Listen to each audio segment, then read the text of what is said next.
Hello, my name is Cameron Burrell, and I would like to welcome everyone to today's WED Talk, the human element of cybersecurity. Before we kick off our WED Talk today, I would like to introduce the Program Manager of the Workforce and Economic Development for the County of Bucks, Brian Cummings. Thanks for joining us today, Brian. Thank you for the introduction, Cameron. Good morning, everyone. I'm Brian Cummings, Program Manager of Economic Development. On behalf of the Bucks County Workforce Development Board and the county, I want to welcome everyone to today's WED Talk. Our discussion focuses on the human element of cybersecurity and the role of cybersecurity awareness in keeping your employees and organizations safe. Research shows that 90% of cybersecurity breaches start with human error. As business leaders, we must empower every employee with information relevant to their role and to help them stay safe online, both at work and at home. Today, we'll examine how the human element intersects with the hottest cybersecurity topics, such as breaches with ransomware, insider threats, and more. Let's introduce our expert who will lead our discussion. Back to you, Cameron. Thanks, Brian. I am pleased to introduce today's WED Talk expert, who is known as a cybersecurity culture hacker and multifaceted powerhouse. Dr. Christine Izuakor is a Houston native, born of two parents who immigrated to America from Nigeria to pursue higher education. Starting from humble beginnings, she has always been motivated to maximize the opportunities her parents and community created for her. Christine's journey is one of passion, resilience, and grit. Anyone who hears her story leaves knowing that they can do anything.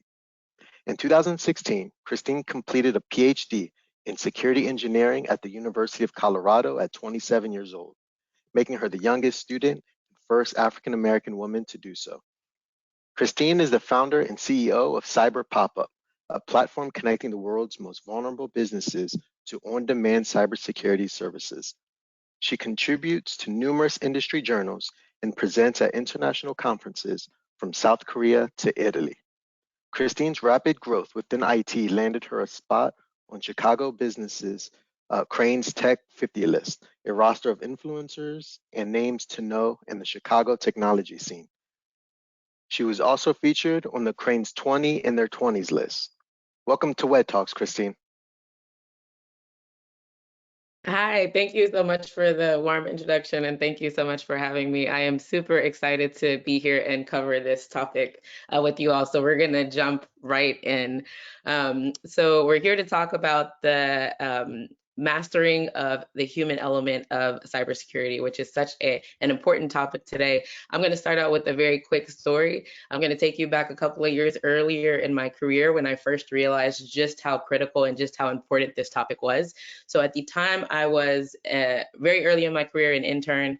My job was to monitor our data loss prevention tool, for abbreviation DLP tool. And essentially that's a tool that monitors any sensitive information that is leaving the network of a company. So think if somebody sends a credit card number through email, or there's social security number stored in some random place, the intention of this technology that I was monitoring was to pick up on that.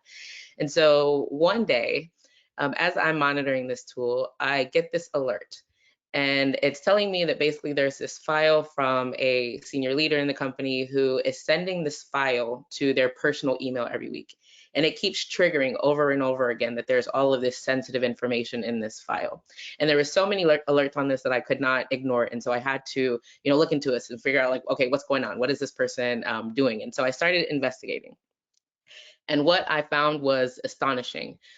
There was this file that was completely unprotected. And this file included everything from email addresses and passwords to different company accounts, to email addresses and passwords of personal accounts, think bank accounts, email addresses, personal information. This leader had a tab for each of their children with very similar information, all of their social security numbers, addresses, all of those things. And so basically, I came to the conclusion and found out that this was a file that was being sent that was more of like a homegrown, like, information manager that this leader had built for themselves. And they were just sending it to their personal email address every week to keep the version control. Now, this was a while back. Of course, today people use Google Docs and things like that. But point being, when it came down to it and I started investigating, this person wasn't trying to be malicious or trying to, steal information or expose the company to risk. They were just trying to find a way to manage all of their information in one place. Yet they didn't realize the amount of risk that they were opening, not only the company to, because there were company email addresses and passwords in there, but also the risk that they were opening their family up to if that file got into the wrong hands. And so that kind of became my first aha moment of, yes, there are some ill-intentioned people who try to do bad things when it comes to cyber attacks and risks, but really understanding that oftentimes employees are trying to do the right thing and are trying to do good, but just don't understand the risks that they could be exposing themselves and their companies and their loved ones to. And so that set me down this sort of path to figure out how can I shift this for both my company and for the industry. And I can't tell you how many times I hear from business leaders still to this day who are struggling to manage these risks. And so that is what we are here to dig into today. Now, before we do, I know we got a great introduction earlier, so I won't spend too much time on this, but just want to give a quick overview of who I am. I'm Dr. Christine Izuakor, founder and CEO of Cyber Popup. We focus on helping small businesses get secure by connecting them to vetted experts and technologies. Also, some quick background on me, just a huge cybersecurity nerd, obsessed with all things security. Very relevant to this conversation. At one point in my career, I was managing global training and awareness for 90,000 people across 54 countries. And so really got an expansive view of what works and what doesn't. I've had a lot of successes and a lot of fails that I've learned from, and I will dig into a lot of those things with you today. I also like to share a little bit about my personal side, because we're all human beings. We're here to talk about the human element, and you can't necessarily separate one from the other. And so I am a proud Nigerian. I'm a digital nomad. I am a self-proclaimed trap music queen. That is all of me. I make no apologies about it. And so I'm very excited to be here with you all today to dig into this. So now that you know who I am, just a quick overview of what I'm going to cover today. So we're going to go through a journey that covers 4 key areas. First, we are going to talk about what this human element of cybersecurity really means to businesses and why it matters. Then we'll cover some of the lessons learned. I like to speak not just theoretically about what could possibly maybe happen in the future, right? I like to look at real examples that have impacted businesses so that we understand the risks, and then we can learn from that and do something about it. And so the third step here is that I'll cover 10 basic steps to inspire a cyber-aware workforce and really embed cybersecurity into the DNA of your employees and of your company, because that's what we're here for, right? And then finally, we'll cover how to get started, right? So I know there's a mix of different folks listening here, whether you're a part of a small business or a nonprofit or a large enterprise. I think either way, these 10 steps that I'm going to walk through will be helpful. And then there are some key things depending on your size that could be good first steps. So I'm going to dig into all of that. If you have questions throughout the session, please feel free to drop them in the Q&A area. I'll aim to keep an eye on that from time to time and try to get through as many of the questions as I have, as you all shared throughout. But we also have some time saved at the end for questions as well. So we'll make sure we look into any questions that you have and make sure we get those answered. Also, thanks, Rachel, for the cyber nerd comment and fashionista. I'm glad to hear I have some friends here. Okay, so getting into the basics. So we already heard earlier, right, that 90% of cyber attacks involve some sort of human error to be successful. And so to set this stage here, I'll start with a few additional stats that I think paint a picture of just how unaware human beings can be in this topic and why this remains a concern. So the first one is, a lack of awareness and understanding can be dangerous, right? So this is proof of that. 45% of workers believe that public Wi-Fi is safe, right?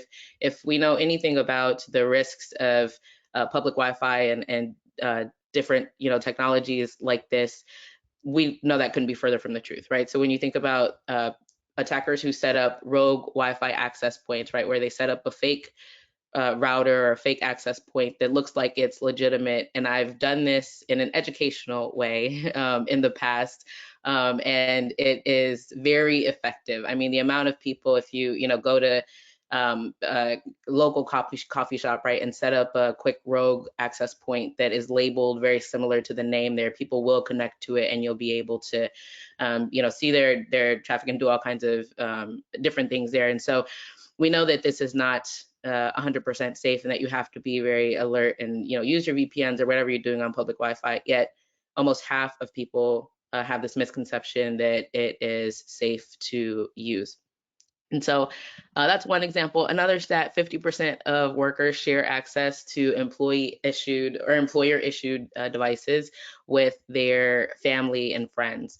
And so everything from, a 5-year-old precious kid watching Cocomelon to spouse checking email to, I've had friends ask me if they can submit their homework assignments on my computer at one point. And so knowing that half of workers tend to share their devices with their families and with their friends, the same devices that are accessed under your employer credentials, and the same ones that include information from your company and the risks that provides. And one might be thinking right now, well, we have a policy that prohibits this, all of those good things. The reality is that human beings don't always listen.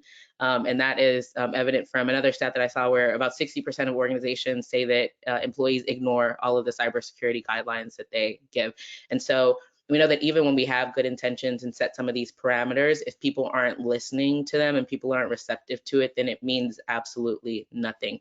Hence why paying attention to this human element and coming up with a clear plan for how to really get people to be naturally inspired to care about cybersecurity and have a vested interest for themselves and for their families and for their companies to care about this stuff. That is what really makes the difference. And then another one, basic hygiene, we all know is, not to reuse passwords, to make sure your passwords are strong, all of those good things. Yet 40% of employees reuse passwords across different accounts. Also, I'll highlight here that knowing better does not mean doing better. So you would think that folks who work within the tech space would have a bit more awareness of this. But when you zoom in on the report that this came from, IT professionals specifically are the worst offenders, with over 50% of them reusing passwords across accounts, according to this Ponemon Institute research report. And so again, just continuing to highlight the fact that awareness is super important, and it's not just limited to like the folks who aren't in tech or the folks who might not be as close to technology. Those folks need awareness too, but it's consistent across the gamut. Everyone needs some form of awareness in order to help combat some of these risks. Another misconception that we tend to see that I want to highlight here, because I know, again, there's a mix of folks listening, and sometimes there's a misconception that enterprises or larger companies tend to be targeted the most. But yeah, I wanted to highlight this. 46% of cyber breaches impact businesses with fewer than 1,000 employees. So we're continuing to see this sort of emphasis and growth in targeting of small businesses. In addition to that, just keeping on that same trend, 82% of ransomware attacks were against companies with fewer than 1,000 employees. If you click into that even more, almost 40% had fewer than 100 employees. And when you take a step back and think about the resources that smaller businesses tend to have to respond to these types of incidents, a ransomware attack against a large, Fortune 500 company is going to hit differently than a ransomware attack against a small business. There's another, stat out there that 60% of small businesses who get hit by a successful cyber attack end up shutting down as a result, which is absolutely, heartbreaking for me, and one of the reasons why I'm so passionate about making sure that small businesses especially are educated when it comes to cyber risk. And then, of course, the cost of breaches, is significant, I think, for any size company, but when you look at how these disproportionately impact small businesses, it can be a bit harder.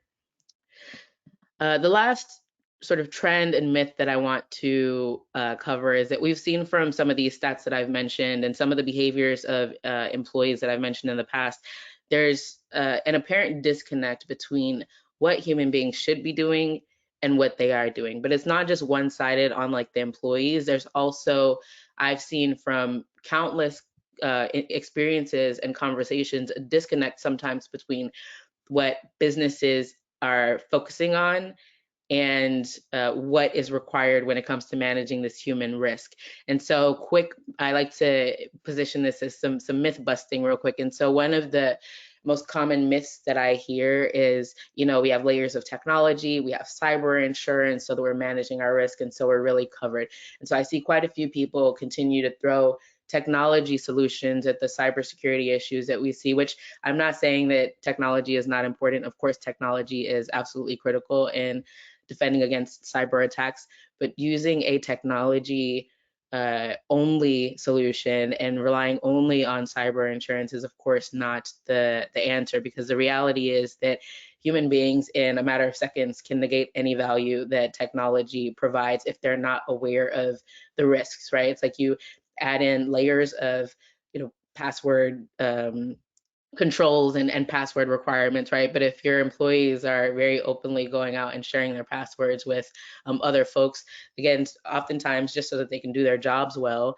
But when they're doing things like that, it's like all of the money that you've invested in trying to build good password security is essentially null and void. And so this is important to make sure that we don't fall into sort of the false sense of security that technology alone can provide, because it really does take a comprehensive approach.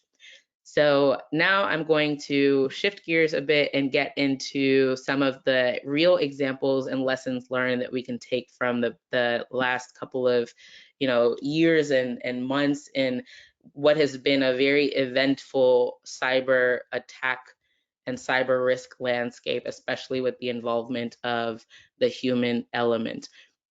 And so some popular breaches, you'll recognize a lot of these names, of course, that we can learn from, right? I'll just, call out some of them. Uber suffered a breach that exposed personal information for around almost 60 million customers and drivers because of a hacker that was able to access an unsecure cloud server that contained login credentials. And so that breach resulted in a $148 million settlement, as well as some additional fines. Target is probably one of the poster childs when it comes to data breaches that have stemmed from not necessarily Target themselves, but from a third-party vendor who fell for a phishing email that was sent to one of their employees. That breach resulted in an $18 million settlement, as well as additional, fines and a ton of additional costs there, all from a third party. Capital One is another one where a former employee, so not even a current employee, but this highlights the importance of thinking about the true sort of human ecosystem in companies, which I'll talk about in a little bit. But a former employee was able to access information of about 100 million individuals. That resulted in an $80 million fine, as well as additional costs. I'll call out one more here as an example. Equifax, I feel like everybody kind of heard and felt the brunt of that, since it impacted almost half of the entire country. Marriott was another one where around 500 million customers were impacted. Breach resulted in almost 25 million in fines, and that one happened over an error in configuring a database. And so I say all this to say these examples, I think, provide a good look at how the human element involves so many different personas, from former employees to third party people to current employees, and the ways that these risks can become problems varies as well, right? From the error of misconfiguring a database to clicking on an email to forgetting to update a certificate. That's how LinkedIn went down for hours and millions of folks couldn't log in just because someone forgot to update a certificate. And so this human element of security isn't just about, folks, having bad intent and trying to steal from companies, or folks clicking on phishing emails. There's this broader landscape of all of the different ways that these things can impact companies.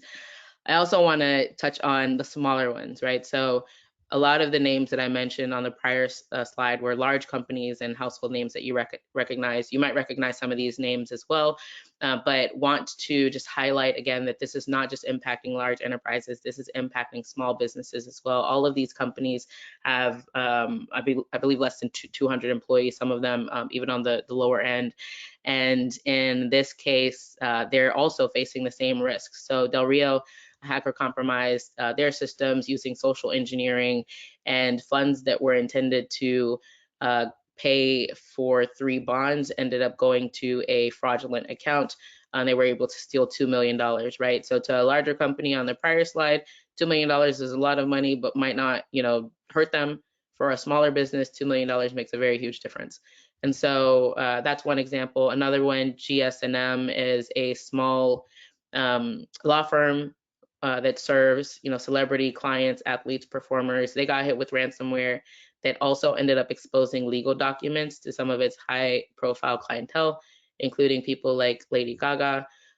This happened after attackers were able to steal an employee's credentials using, again, different social engineering methods, and then they used this remote desktop app to break into their systems. And so another place where there's a lot of different attack methods that hackers will try to use to get into systems, but at some point there's oftentimes a human element that helps make them successful. Imperium Health started with a phishing attack and some email security issues there.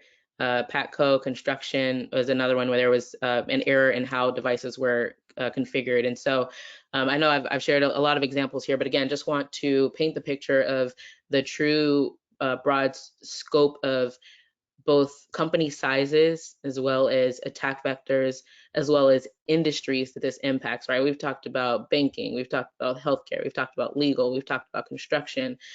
This isn't just something that is impacting, high tech companies, right? It's everyone is kind of on the line here. Now, who's behind all of this? So I mentioned a little bit already some of the personas that tend to put organizations at risk, but I just want to, cover that here so everyone has a sense of who some of the folks are. So everything isn't always an intentional, malicious threat, right? There are those for sure, but it's usually a mix. So the first persona I'm going to talk about is the criminal staffer. I give these sort of like labels, right? But the criminal staffer this is the one where it's like, yes, unfortunately, while as employers, we try to hire trustworthy and honest people, sometimes, there's folks who, come in and they're intentionally looking to commit fraud or other crimes, oftentimes motivated by monetary gain. This could be as simple as an employee who is submitting, bogus or fraudulent expense reports, to creating fake invoices and making payments, to we've seen some cases where insiders get recruited through the dark web by external hackers who are trying to get in. And so they'll say, hey, I'm looking to target your company. I will pay you X amount of the ransom that I get if you help me introduce this ransomware to your organization. Or we see things like that all the time. And so there's the sort of insider threat that is intentional that you have to watch out for. And while doing background checks and vetting people and all of that in the beginning, I know there's a lot of processes around trying to make sure that you avoid these things. The reality also is that the risk can still be there because circumstances can change, and over time even the nicest and most trustworthy people can experience behavioral shifts and environmental shifts that shift their behavior into this space. And one quick example of that, there was a bank called PNB, Punjab National Bank. I know there's a couple of different acronyms that they use that, but that company was defrauded out of $1.8 billion, yes, billion with a B, because an employee abused their access to their account and shared it with other folks externally who had recruited them to carry out this attack. And so that's one persona in this case. Persona 2 is sort of the disgruntled or unhappy employee, right? So this is when people talk about insider threat, this is another sort of common one that is seen. You know, someone didn't get the promotion they'd been working hard for, or somebody thinks that their, you know, bonus was unfair, or some sort of perceived mistreatment. And so they sort of, you know, retaliate and try to, you know, either like get what they quote unquote feel like they rightfully deserve, or try and seek revenge. And so that is an example of that. Tesla, this happened to one summer, where an angry employee stole the company's sort of proprietary or internal information and began to share it with different third parties to give them competitive advantage. And so a very real threat there. Persona 3 is the sort of oblivious, or sometimes I call it careless worker to a certain extent. And so these are folks who are not intentionally trying to introduce risk, but just aren't aware of the risk that their actions introduce, right? So the folks who are very click happy on phishing emails that are, you know, asking them for random things, or promising them that they've, you know, won some, you know, prize that is too good to be true. The employee who shares their passwords, the employee who gets a random call from tech support and decides to share their login credentials to help them, you know, get into the system. All of these things are sort of that oblivious worker who is not aware of the impacts of their actions. Another one is the contractor. I've talked about this already, right? Third parties have just as much opportunity to introduce risk to companies as almost anybody else. And so as businesses, when we're working with these contractors and things, they also have the ability to, you know, click on phishing emails, especially if they have a company email account. They can also share passwords, depending on how interconnected you are with the third party. If you have system connections and API integrations and things like that, it just continues to elevate the amount of risk that the third party is able to introduce to your organization. And that, a quick example, Quest Diagnostics kind of suffered from that as well, when data for almost 12 million of their patients was exposed after attackers were able to get access to their systems through a third-party collections agency that they were using. And so the risky contractor is one that people don't talk about a lot, is the fatigued teammate. So this is sort of the person who is just working as hard as they can and juggling a bunch of different things. And you know, when you're overwhelmed and you're juggling a lot and you're moving very quickly, it's a lot easier to make mistakes. And so in environments where folks are carrying a heavy workload and sort of struggling with trying to balance getting things done as quickly as possible with being cyber safe and being cyber aware, sometimes they start to make those compromises.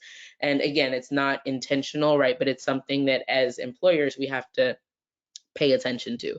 And then last but not least is, of course, the former colleague. So this is the one who, you know, resurrects from separation and still, for whatever reason, has access to certain systems, or has intentionally created backdoors to give them access to certain systems even after they're terminated. And so this is one that I would say is probably, when I talk to different employers and you know, leaders, this is one of, I think, the most concerning ones in a way, because there's a sense of, you know, not knowing what you don't know in terms of access, if you don't have the right sort of controls and you don't have the right visibility in place. And someone who has had elevated access to your systems, if you don't know what systems they've had access to, and you don't have a very strong process for making sure that upon separation, they're no longer in those systems, it can become a huge sort of black box that a lot of people, I think, can lose sleep over. And so so yeah, the former colleague is another persona to pay attention to. And we see tons of examples where this has gone wrong. One quick one, Allen and Hoschel is a company where their ex-employee continued to access files for 2 years after he left the company. He was able to export a lot of that information, and it eventually landed him in jail. He got caught, they did an investigation. But yeah, that's never a fun place to be in as an employer. And so yeah, these are definitely some personas to keep an eye on. Now, I want to touch very quickly on what the impacts of some of these things can be when these personas are able to expose the company to these types of risks. So you experience everything from, payment switching and fraud, right? This is more on the intentional malicious user, right? So oftentimes they're motivated by financial gain. And so you see fraud there. For successful ransomware attacks that are introduced through employees, you of course feel the operational impact of that. I know we have, again, folks from different industries and companies on. I'm not sure if anyone has ever dealt with a ransomware attack here for head on, but it is not fun, as I'm sure you can imagine. And so the operational impacts and just the process for that is very challenging, especially because in today's climate, ransomware has gone from being something where, attackers will, let's say, for example, like one of the ones that I've, seen and been involved in firsthand, attacker sends email to unsuspecting employee, classic social engineering case, right? Employee clicks on link, that ransomware starts to encrypt their machine and starts to search for other machines that are on the network. And so it starts crawling basically through the entire network and encrypting and locking up everything. Starts searching for backups, tries to lock those even before doing damage to like the direct machine. And so all of these things. But then there's this sort of added layer of, well, if I'm going to ask for ransom to unlock these things and some companies are refusing to pay that ransom, how else can I be successful? These are the questions that attackers are asking, right? And so it's like, okay, before I lock up the data, let me steal it, let me export it so that I have a copy of it. And now if you refuse to pay the ransom, I'll just, threaten to also leak your data online so that now everybody can see it. And so that's another sort of trend that we continue to see, right, of this sort of double extortion of you need to pay this ransom, but then also if you don't pay it, I'm going to leak all of your sensitive data online. Other ones to call out, I've talked about social engineering and phishing already. So phishing, I'm sure everybody here is familiar with, right, where you get these malicious links through email. There's also, of course, voice, the voice version of that, right, where I don't know about you, but I get so many robo and scam calls. It's insane. And then also the same thing through text message. And so those are all forms of sort of social engineering attacks that just continue to be a problem today and impact employees. Liabilities from weak supply chains is another one. So there's sort of two angles to it, right? Human beings in third parties and just third party suppliers in general can introduce risk to an organization. And so even if, let's say, like a large enterprise is working with a small business, right, or small business is working with an enterprise, there is a mutual sort of risk exchange or risk opening that happens there that has to be managed. But then because that is mutual, it's like we have to make sure that our employees are not introducing our partners and our customers to these risks. And so it's sort of a two-way street when it comes to managing suppliers and managing the supply chain. Of course, data leaks to the public and to competitors is an issue. And then the last piece real quick is the expanded human attack surface with remote work. So of course, over the last few years, there's been shifts to remote and to hybrid workforces. And what that does from a human element of cybersecurity standpoint is the human attack surface, of course, expands and is more more flexible. It's, it moves around a lot more. And so the expansion of that also kind of adds to this sort of trend around how we navigate and how we approach addressing the human element of cybersecurity, because you really have to protect people in the moment, when and where they work, with so much flexibility and autonomy around how they do that for a lot of companies today. Okay, so now we're going to get into what we can do about this. So I'm going to cover 10 steps to building a cyber aware workforce. The first thing that I'll say is just to set some context, right? Security requires a comprehensive and layered approach. I talked about how technology is very important in the beginning, and never in this, presentation or this session at all am I saying that we don't need to focus on technology. But what I am saying is that cybersecurity requires a layered approach that includes people, processes, and technology. And if you implement any one without the other, it's not going to work. And so for this session, I am focusing solely on people, but again, want to highlight that it is very important to cover processes and the technology side as well. Now, ultimately, the goal of all of this is to embed cybersecurity into the DNA of your people. So cybersecurity shouldn't be an afterthought. It shouldn't be a barrier. It shouldn't be a nuisance. It shouldn't feel like a chore, which in a lot of companies, that's how it can feel to a certain extent until you truly become intentional about these things. That it should be something that is ingrained in everyday life, so much so that it almost becomes subconscious. And so how do you do that? Well, another real quick story in my journey through this, and then I'll again get into these 10 steps.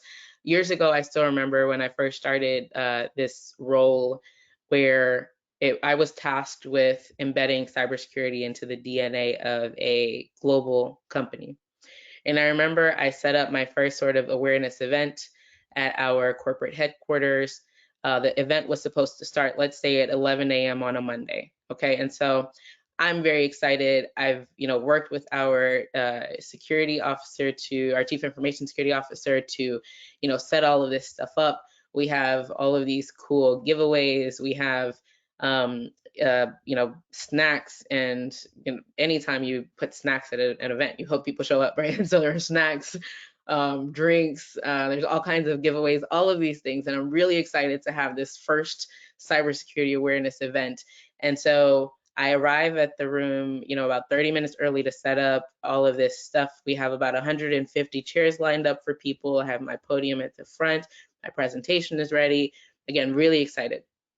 Okay, so again, event is supposed to start at 11 a.m. 11 a.m. comes. 11:05 comes. 11:10 comes. Room is completely empty. Crickets. No one showed up. And so while I was bummed about that, I knew that I had a baseline of like, okay, this is the challenge I'm up against. People clearly do not care as much about cybersecurity as I thought or I had hoped they would, and now it is my job to shift that. And so I went to work that year to figure out how to transform this situation and really get cybersecurity embedded into the DNA of the people. And I can say that by the end of the year, I almost smiled to a point of crying tears of joy that I hosted an event in that same room. 400 employees showed up, crammed into this room, standing room only, line as far back as I can see to get in. And so by the end of that year, everybody in some form or fashion had heard about cybersecurity one way or another and had genuinely formed an interest and a care in making sure that everyone was doing their part to be secure. Now, I know in today's day and age, there's a lot of companies who don't necessarily do events in person. There's ways that you can engage virtually and all of that. But the bottom line is it was a complete 180 in what I had walked into and where we were able to get in just a few months. And so what was the sort of secret or like magic sauce there? That's the 10 steps that I'm going to cover here for the rest of the time that we have. And again, I'm keeping an eye on questions. So if you have any as I go through this, please don't hesitate to drop those in the chat. I'm going to keep this somewhat high level, and then again, if anybody has questions, I'll dig into the things that matter the most to you or what's most helpful. So 10 steps to building a cyber aware workforce. I'm going to dig into each of these a bit, but just at a high level, you want to, define your why and get your leadership team on board. That's super important. Sort of craft whatever your message is that resonates to your entire workforce and your employee base. It can't be something that is generic or something that people don't care about. You really have to speak their language. Once you have that messaging, really distributing it consistently. because of the amount of phishing attacks that happen, placing extra emphasis on that is very important at step 5. And then I like to say that none of these things will, I think, resonate or soak in as much if you don't make it fun. And so that is a very critical ingredient in all of this. And then making sure that we report progress, build cybersecurity talent, bake in continuous improvement, and share our learnings and things with our peers. That's how we ultimately improve not only our employees and our companies, but also the industry and the greater community. And so I'll dig into each of these really quickly. So the first one on defining your why. This is important because I think that there's a lot of reasons why companies choose to focus on cybersecurity, and it's not just about avoiding hacks, right? It goes beyond that in this day and age. So yes, you get a chance to protect your your customer data and avoid fines or the costs of different breaches. You get to protect your brand, all of those good things by avoiding hacks. That is, I think, a fundamental reason why people care about cybersecurity. But there's all these other things, right? When you're focusing on security and you have a good security posture and you're managing your people and inspiring them to care, it's easier to stay off of the radar of regulators from a compliance standpoint. It's easier to meet your partner, supplier, and customer expectations, right? We've seen that time and time again. Customers now are considering cybersecurity more in their purchasing decisions than ever before. And so that is another element to consider in terms of qualifying for insurance or being able to get the right insurance coverage. Cybersecurity matters there.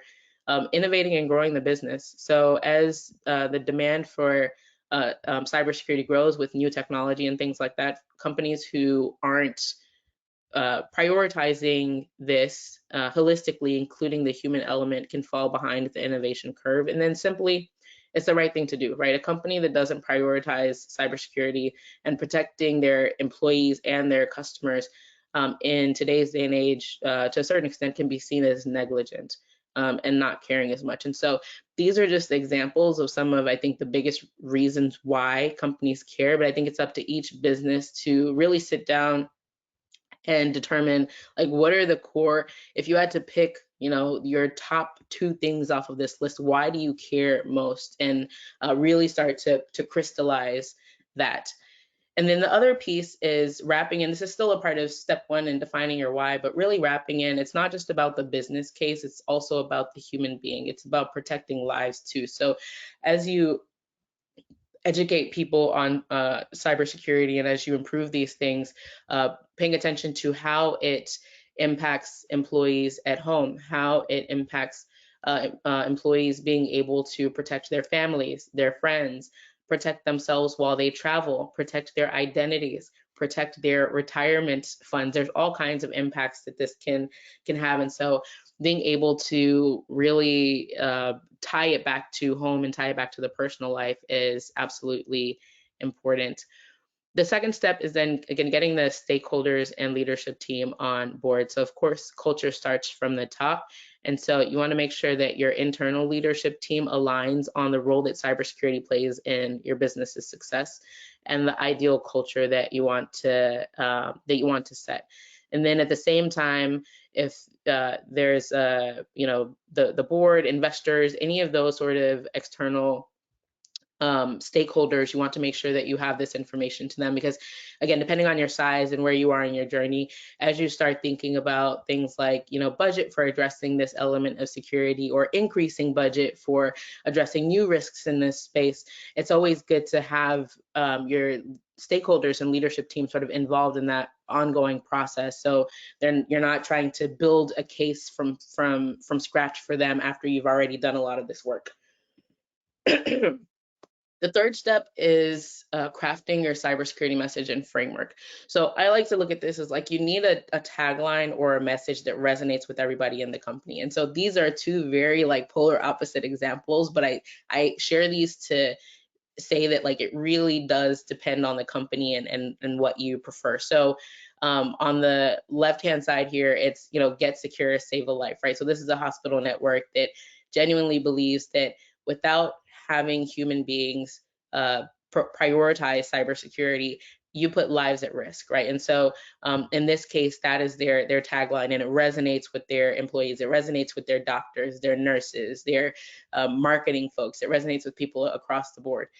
On the other hand, protect our IPO is, again, a completely opposite approach, but might be relevant for a company who their main mission right now is to IPO. And so we know that we've seen that where certain, cyber risks or things have foiled or reduced the price for the selling price for an IPO. And so if that is the main goal, then that is a tagline that resonates with everyone, then use it. It's like whatever that is, like coming up with that tagline so that everybody is on the same page about the mission, and then distributing that. So from a distribution standpoint, there are an infinite amount of ways to embed that message into the company, right? So everything from incorporating it in staff meetings to if you do newsletters internally or externally, you can embed some stuff there. If you have an intranet site or an internal knowledge base, adding security resources and things there. I love branded swag. So think pens, notepads, anything where you can put that same messaging of, get secure, save a life, or whatever it is, being able to put that on different items that employees can use. Bringing in cybersecurity guest speakers is another one. I remember I would work with certain local professors and local speakers to come in and talk to the team about different cybersecurity topics. Of course, traditional training is the one thing that people tend to go to by default. I think the training is very important, but it really does take embedding this message everywhere, not just doing annual training and things like that. If you have a physical office, doing posters and table cards with the cybersecurity messaging, digital displays within the office, if you have those, just popping things on the screen from time to time with cybersecurity tips. And then also a good sort of remote workforce option is providing teammates with, whether it's virtual backgrounds or laptop stickers or different things that can allow them to still virtually be able to see this messaging as often as possible. And so the idea is, again, I'm kind of breezing through quite a few different ideas here. I'm not saying to, boil the ocean and do all of these at once, especially if you're a smaller company, but pick and choose what makes the most sense based on how your company operates and start to integrate that messaging in different places. Another big thing is that phishing attacks we've talked about, right? So these tend to impact businesses, small and large, but we're also seeing an increase on small businesses. And so here, placing extra focus on phishing and doing things like email phishing simulations. There are both free and paid tools that you can use to test employee susceptibility in real time. You can do things like add email warning labels so that people can see external or untrusted senders. It's helpful to have an email, a mailbox where folks can report suspicious emails that folks can check for. There are external services for that, or if you have a team in-house, that's a good thing to do. And then, of course, just monitoring ongoing progress and tracking that. And so ideally, you want to see your click rates on simulated phishing emails go down. You want to see the reports that are going to your sort of mailbox going up. And ultimately, you want all of these things to be reducing the number of incidents that you experience.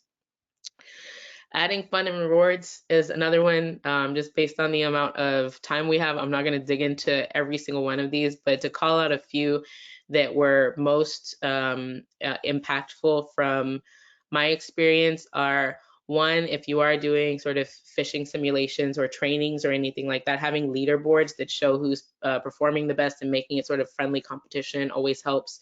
National Cybersecurity Awareness Month is in October. That is an opportunity to really go above and beyond to help educate employees on cybersecurity and make it fun. We would do all kinds of games and give away prizes.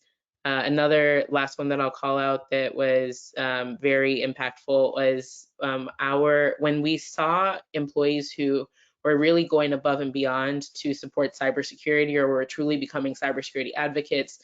and just really trying to do the right thing. We would work with our leadership team to do things like send them handwritten cards or handwritten notes, or they have them like treated to lunch with a leader and things like that. So I know rewards and recognition really are the thing that I believe really take this over the top to inspire people to care a bit more. And then step 7, you can't improve something that you can't measure, in my opinion. And so whether you have a human element of cybersecurity dashboard that can include a ton of different metrics, or you choose to just pick one, either way, just start by measuring something. I think that is absolutely critical. Another thing real quick, don't forget to build your cybersecurity talent pipeline. So we've talked about the human element in terms of the risk that employees can expose, but the other piece is making sure that your development team or your tech team, for example, are upskilled to understand cybersecurity technically, making sure that your vendors have the right cybersecurity training, making sure that you're growing your cybersecurity talent in-house. And so that is a human element of security that I think is very important, and that I would be remiss if I didn't mention here. Baking in continuous improvement. So important to call out here, it can make or break a program if you do not create a culture of understanding. It can't be a culture of like punishment and shame. It needs to be one where we understand that we are human beings and people will make mistakes and overlook things, and that's okay. It's important to build a culture of trust where people are okay with admitting that they've made mistakes and committing to improving their behavior. Also making sure that security is an enabler and not an inhibitor. Otherwise, people will just circumvent whatever, training and tools and things you're trying to implement. And then listening to users to really understand if they are experiencing roadblocks with any of the security controls and things that you're putting in place. That's a huge part of this human element, is really listening to users for roadblocks so that you can address those before people start to circumvent things. And the last piece is sharing the love with your peers. So I'm always a big supporter of sharing lessons learned and best practices with other companies in your industry or in your ecosystem. That is how we're able to embed cybersecurity into the DNA of industries, communities, and ultimately the world. And so whether it's sharing information or attending conferences, joining information sharing organizations, there's a ton of those, and just building organic relationships, that helps a lot. In terms of how to get started, I will, for the sake of time, just quickly touch on getting started on your own versus getting external help. So, and again, feel free to add questions in the chat. I'm keeping an eye on those. Getting started on your own, these are a couple of resources that can help you sort of dig in more. Everything from just looking at different case studies of companies who have done this really well and gaining inspiration, to the CISA has a free cybersecurity awareness program toolkit that can help if you want to go the more textbook route. This book in the bottom right on building a cybersecurity culture in organizations has a very in-depth look at how to build this out. ISC Squared also has a good cybersecurity workforce study for the talent side of things. And so those are a couple of, I would say, next step resources that can help. And then if you are looking for external help with setting up programs, and this is a good option for folks who may not have like the cybersecurity resources in-house. I know everybody doesn't always have that, right? And so you always have to think about balancing the risk with the quality, I would say. And so keeping this very sort of agnostic and general, you can do research to find options in all of these places, but there are certain training and awareness consulting agencies. There's managed services, of course. You can find individual experts who can help with this stuff. And then there's also sort of on-demand platforms that can help, so you don't do this alone. And the reason I call that out is because I still remember being a one-person team trying to do all of these things at a Fortune 100 company and really struggling with it. And so, so yeah, that is it. I wanted to land on this last slide just to kind of recap all of the different steps in case anyone wants to see that real quick. But ultimately, the last thing that I'll close here with is that cybersecurity is not a product or a technology, right? And I think that we oftentimes you see folks approach that when they're not looking at it from this human element. But the reality is that the entire process, it's a journey. And you want to make sure that cybersecurity is embedded in your DNA every single step of the way. And so that is all I got. I would encourage everyone to take one step towards better security today. If you have questions, I am happy to answer those if you would like to drop any of them in the chat. And I'll give folks 1 or 2 minutes to do that. While I'm waiting for questions to come through, one that I do get a lot is, excuse me, around what metrics matter. Like when you're trying to measure success of these programs, or you're trying to figure this out, how do you do that? And so I think there's 2 angles. There's the idea of some of the traditional things, like how many people are, completing training, what are your training goals there, how are you performing against that? If you have an email phishing program, what are the click rates, how are those trending up or down? How many people are reporting suspicious emails? For your email technology, how many emails is it blocking? There's all these things that you can measure and report out on that I think are super helpful. But I think that one piece that is very important that people tend to miss is tying it back to outcomes. Like having people complete training doesn't matter if it's not reducing the amount of risk you're exposed to. And so being able to tie it back, being able to tie it back to, is as people do more training or, perform better on these sort of phishing simulations, is that driving down the amount of incidents that you're seeing live in your environment? Those are things that begin to tell the full picture if you have a mature program like that. If not, some more qualitative things that you can look at are, things like is your tech team or your developers, for example, like, are they talking about cybersecurity more? Are they keeping security in mind as they make decisions? Those are things that it may be hard to measure from a quantitative standpoint, but you can start to see those vibes when people who aren't necessarily cybersecurity experts are sort of having this more sort of conscious behavior and more conscious conversations. So yeah, that's good. I see one. Oh, thanks for the comment on Allison on this being a great talk and the presentation being shared. I'm happy to share the slides. I'll get with the Bucks County team to figure out how we can do that if allowed. But yeah, I'm definitely open to that. And I believe that is the last question. So Cameron, I will hand it back over to you. Great. Please join us for the next WED Talk on Wednesday, May 10th. Employment law attorney Mark Schneider will discuss ways small businesses and organizations can make the right HR decisions that lead to a successful hire. Look for a registration link coming soon on the calendar of events page at www.buckscountygov/PA career link. Thanks everyone and have a great day.